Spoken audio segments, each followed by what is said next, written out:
lama argine dur asii qaraanoo madaana lamitti reeffa gateettiidhaan baannee deemnee awwaal. Har'a ammoo bataskaanis barriirra nu jira. Kunis daandiin nu bareedee alamiidhaan bobbaanee gallaa mangistii keenya nurra oolchee haa bulchuun jedhaan. Mootummaan gama kanaatiin hawaasa kanaaf tajaajila akkanaa kennu jechuun baay'ee waan guddaadha jechuudha. Uummannis kan inni barbaadu bu'uura misoomaa barbaada, daandii barbaada, bishaan barbaada. Yeroo kana keessatti immoo gaaffii hawaasaa deebii kennamaa gaafa deemu hawaasni keenya itti gammadaa deemaa jechuudha.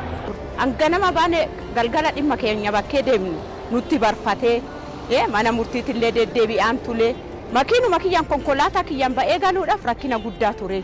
Har'a immoo waaqa galannaa gahu alamiidhaan baanee alamiidhaan gala. Mootummaan keenya nurra oolee abuluu nu immoo jalatti innis kophaa homaa ofiin godhu nus immoo isa malee homaan goonuu jedha. Alamiidha kuni akkanatti baanee galuun keenya qulqulluu baanee qulqulluu ol deebinaa.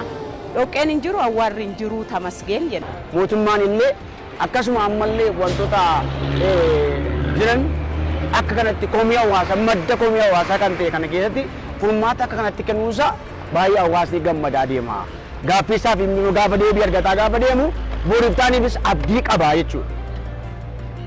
Rakkoon karaa baay'ee dhibbaa ture kan baay'ee rakkoo cimaa qaba ture baay'ee dhibbataa ture baay'ee taasisiin baay'ee rakkata naannoo tokko deema kaa ol deemullee gad deemullee gaafa san karaan gaafa bal'ate gamanaan bal'atee waan deemuuf baay'ee rakkoo guddaa fura ummata baay'ee fayyada.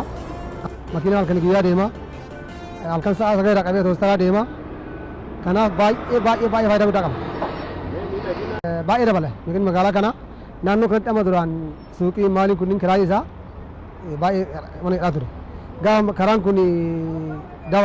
karaan kun sirraatiin jedhe warri suuqiilee kireeffatus warri daldalus baay'ee fayyadaman. Baay'ee fuulli keenya ifaa ta'eera. Maaliif yoo jedhu daandiin amma yeroo akka kanatti hojjetamu rakkoo kaleessa dheengaddaa hawaasni saaxilamaa ture rakkoo daandiitiif amma furamaa jira. Kun immoo gaafa hojii eegalee gaafa jedhu baay'ee hawaasni illee kan itti gammadaa jirudha jechuudha ammumayyuu. Gaafa eegalee gaafa jedhu immoo uummanni hundinuu itti gammadee kan irra imalu ta'a jechuudha.